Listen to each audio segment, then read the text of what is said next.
எங்கள் மண், எங்கள் உரிமை, எங்கள் ஏரி, எங்கள் உரிமை.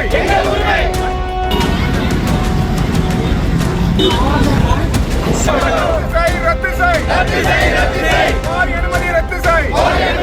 ஆட்சியர் எங்கே?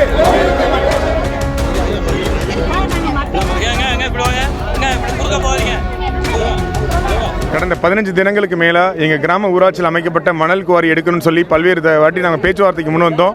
ஆனாலும் அரசு தரப்பில் பேச்சுவார்த்தை திருப்திகரமாக இல்லை. ஒவ்வொரு வார்த்தை பேச்சுவார்த்தை போகும்பொழுதும் அவங்களுடைய பதில் ஏற்றுக்கொள்ளக்கூடியதாகவே இல்லை. அதாவது எங்களுடைய ஏரியில் மண் எடுக்கணும் அப்படிங்கிறதுல ரொம்ப தெளிவாக இருந்தாங்க. நேற்று அவங்க நாங்கள் யாரும் ஊரில் இல்லாத நேரத்தில் கிட்டத்தட்ட 50-60 காவல்துறை வச்சுட்டு ஊரில் மண் எடுக்க ஆரம்பிச்சிட்டாங்க. சவுடு மண் எடுக்க ஆரம்பிச்சிட்டாங்க. எங்கள் கிராம ஊராட்சி ஒரு நல்ல தண்ணி உள்ள பெரிய ஊராட்சி, கிட்டத்தட்ட 50 ஏக்கர் ஏரி இருக்குது.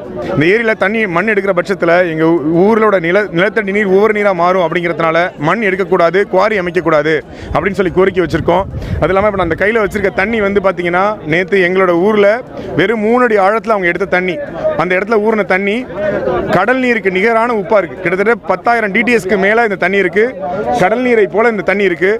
இந்த அளவுக்கு எங்களோட நிலத்தடி நீர் பாதிக்கப்படுது. நல்ல தண்ணி குடிக்கிற ஊரில் உப்பு தண்ணியை திறந்து விடுறாங்க. ஏன்னா கடற்கரை ஒட்டிய கிராமங்களில் இருக்க ஏரியை ஆழப்படுத்தும் போது டெஸ்ட் பண்ணி தான் எடுக்கணும்னு சொல்லி ரூல் இருக்குது.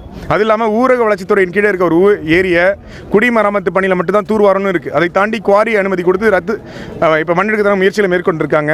நாங்கள் அரசு தரப்பிட்ட வச்ச எந்த கோரிக்கையும் செவிசாய்க்கலை. நாங்கள் அறவழியில் தான் போராடணும். அறவழியில் பல்வேறு முறை கோரிக்கை வச்சோம். குவாரி போடுறதுக்கு கேட்டபோது 1000 பேர்ட்ட கையெழுத்து வாங்கி கொடுத்தோம். குவாரி அனுமதி கொடுக்காதீங்க. இதையும் தாண்டி அனுமதி கொடுத்துட்டு இதனால் வரைக்கும் மாவட்ட ஆட்சியர் சார் எங்கள்கிட்ட எது வரைக்கும் தொடர்பு கொள்ளலை. இன்றைக்கி ஆர்டிஓ சார் வந்தாங்க. அவங்களும் குவாரியில் மண் எடுப்பாங்க விஷயத்தை தான் தொடர்ந்து சொல்கிறாங்க. ஸோ எங்களுக்கு ஒரு சரியான நீதி வேணும். நாங்கள் இன்றைக்கி எங்களோட மக்களோட வாழ்வாதாரம், எங்களுக்கு அப்புறம் எங்கள் பிள்ளைங்க இங்கே வாழணும். அதற்கு எங்கள் இந்த மண்ணை விட்டு வச்சுட்டு போக சொல்லுங்கள். அதுதான் நாங்கள் கேட்குறோம். ஸோ மாநில முதல்வர் அவர்கள் இதில் கவனம் செலுத்தணும். ஏன்னா ஒரு ஒட்டுமொத்த கிராமம் கிட்டத்தட்ட 15,000 மக்கள் கொண்ட ஒரு கிராமம், டெல்டாலேயே மிகப்பெரிய ஒரு கிராமம். சரிங்களா? நாங்கள் இவ்வளோ நாட்களாக வைக்கிற எந்த கோரிக்கைக்கும் யாரும் செவிசாய்க்காம மணல் எடுப்பதற்கும் மணல் விற்பனை செய்யக்கூடிய மணல் கொள்ளையர்களுக்கு துணையாக அரசு நிற்கிறது எங்களுக்கு ரொம்ப வேதனையாக இருக்குது. இந்த அரசுக்கு நாங்கள் தான் வாக்களித்தோம். நாங்கள் வாக்களித்து தான் இன்றைக்கி எல்லோரும் சீட்டில் இருக்கீங்க. ஆனால் எங்களுடைய கோரிக்கை கேட்டு எந்த ஒரு பிரதிநிதியும் இது வரைக்கும் வரல. அலுவலர்கள் குறிப்பாக வட்டாட்சியர் எங்கள் மீது போலி வழக்கு போட்டிருக்காரு. நேற்று என்ன உட்பட 11 பேர் மேலே வழக்கு போட்டிருக்காங்க. கிட்டத்தட்ட 10 செக்ஷனில் நான் பீலபிள் கேஸ் போட்டிருக்காங்க. நாங்கள் அவர் அவதூறாக திட்டினதாகவும் பொது சொத்துக்களை சேதம் வச்சதாகவும் கேஸ் போட்டிருக்காரு. அவர் திட்டியதாக சொல்லி அந்த நாட்டில் நான் ஊர்லேயே இல்லை.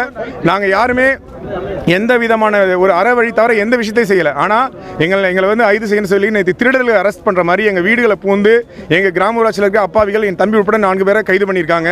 இதை வன்மையாக கண்டிக்கிறோம். அவங்கள விடுதலை செய்யணும். ஒன்று, எங்களோட குவாரி பர்மிட்டை ரத்து செய்யணும். இது முடியாத வரைக்கும் எங்களோட போராட்டம் தொடரும். இதை நான் இதன் மூலமாக அரசுக்கு தெரிவிச்சுக்கிறேன். எங்களுக்கு உரிய பதில் கிடைக்கிற வரைக்கும் நாங்கள் இங்கே நகர மாட்டோம் அப்படிங்கிறத எடுத்து தெரிவிச்சுக்கிறேன்.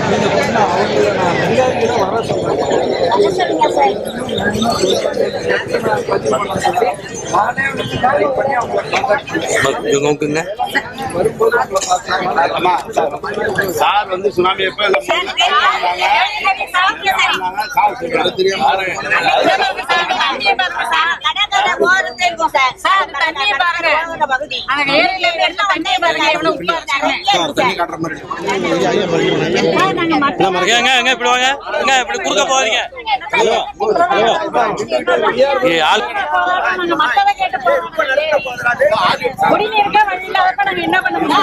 பிளே ஸ்டோர் மற்றும் ஆப் ஸ்டோரில் இருந்து பாலிமர் செயலியை QR கோடு மூலம் பதிவிறக்கம் செய்யுங்கள். செய்திகளை உடனுக்குடன் பெறுங்கள்.